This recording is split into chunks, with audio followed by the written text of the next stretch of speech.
Nanay niyo? Umalis po eh. Saan pumunta? Punta kay nanay nila eh. Ha? Kay nanay nila. Iniwan kayo? Sino nagbabantay sa inyo? Ano lang, katawan lang eh. Saan kayo nakatira? Taga dito. May bahay kayong tinitiran? Opo. Ha? Opo. Saan? Doon lang po, malapit lang sa akin. Nag-i-school talaga kayo? Opo. Tapos yung sayote, saan nanggaling yung sayote nyo? Amin po.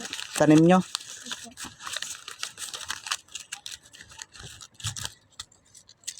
O ayan no, maghati kayo dyan sa tigsi 50-50 kayo dyan ha. Opo. Salamat po.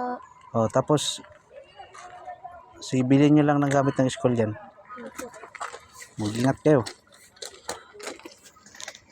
Ay naku naman talaga. Hirap ng buhay ngayon. Wala naman akong pera na isandan lang. Tapos nakatulong tayo. Okay na yun.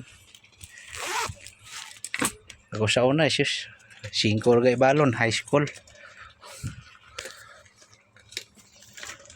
Yung mga yun. Looy mampod.